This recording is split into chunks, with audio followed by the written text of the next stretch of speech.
Pour ne rien manquer, abonnez-vous maintenant.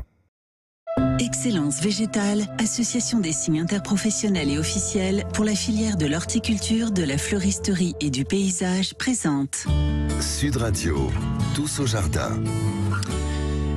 Nous sommes avec Patrick Chassagne. Bonjour à vous. Bonjour. Soyez le bienvenu sur Sud Radio. Vous êtes le gérant des pépinières Desmartis de Bergerac. Est-ce que j'ai bien prononcé Desmartis ou c'est Desmartis ? Alors, on dit comme on veut, mais dans le sud-ouest, on garde le S à la fin. Ben voilà, on va le dire comme vous voulez quand même. On peut être poli avec vous.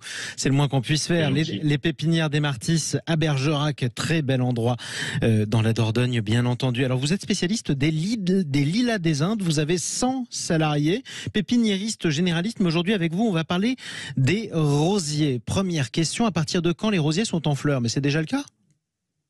Oui, ça commence. Dans certaines régions, ça peut commencer même fin mai. Et c'est un buisson qui fleurit très très longtemps. Donc on peut avoir des fleurs jusqu'au mois d'octobre. Ça fait partie des arbustes qui ont la floraison la plus longue au jardin. Ouais, la floraison la plus longue, ça revient. Et ça, c'est vrai que c'est pour ça que c'est absolument formidable. Des épines.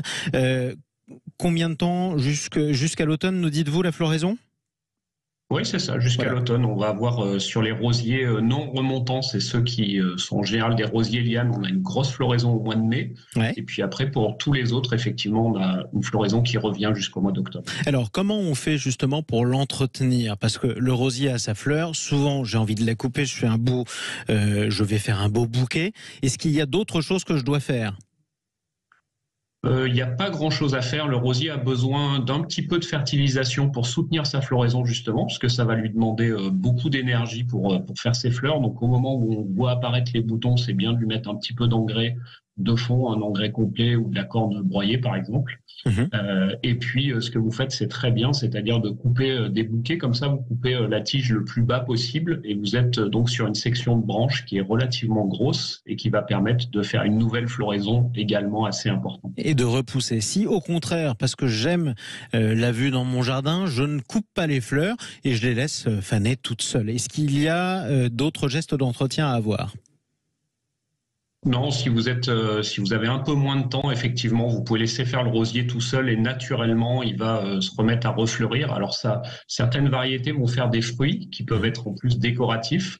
Ça épuise un petit peu le rosier, mais malgré tout, c'est pas disgracieux, donc vous pouvez le laisser. Ça épuise un petit peu le rosier, c'est-à-dire ? C'est-à-dire qu'il va mettre de l'énergie à fabriquer des graines. Et donc, il en aura un petit peu moins pour fabriquer des fleurs la prochaine fois. Donc, il va mettre un petit peu plus de temps pour le faire. Combien de variétés? C'est une question piège, je sais, vous allez me dire que c'est difficile d'être précis. Combien de variétés différentes de rosiers? Alors, effectivement, c'est pas une question piège, mais c'est une question difficile. Quel ordre de grandeur?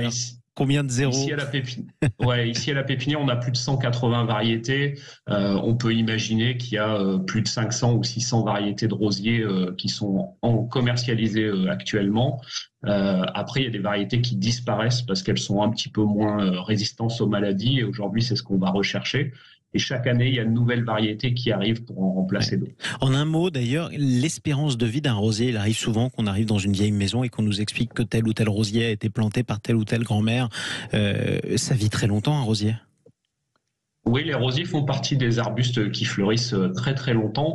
Maintenant, comme tous les végétaux, en fait, les végétaux, c'est un environnement qui rencontre un végétal et vous avez parfois des variétés qui vont durer très très longtemps et puis des rosiers qui vont pas se plaire et au bout de 2 ans, malheureusement, le rosier aura disparu. Parlons des labels des différents rosiers, en particulier les rosiers label rouge. Quelle est la différence entre un label rouge et les autres et où est-ce qu'on trouve les rosiers label rouge? Alors le label rouge, c'est un label de qualité supérieure, donc on va avoir un rosier qui va être meilleur que la plupart des rosiers qu'on trouve sur le marché. C'est pas le meilleur, mais ça fait partie des très belles variétés qu'on peut avoir, qui ont été sélectionnées sur la variété, mais aussi sur le cahier des charges de production qui assure une bonne floraison et une bonne reprise au jardin. Et on les trouve ces rosiers. Et voilà, ces rosiers-là, on les trouve chez tous les distributeurs spécialisés, donc à la fois les jardineries et les grandes surfaces de bricolage. Et comme ça, on peut embellir son jardin. Merci beaucoup, Patrick Chassagne. Exactement. Gérant Merci à vous. des pépinières des Martis de Bergerac. On vous réinvitera une prochaine fois pour parler des lilas des Indes quand même, parce que c'est magnifique également. À bientôt sur Sud Radio. Tout de suite, on quitte le jardin, mais on va pas très loin, direction le garage. Sud Radio, tous au jardin. Avec Excellence Végétale, association des signes interprofessionnels et officiels pour la filière de l'horticulture, de la fleuristerie et du paysage.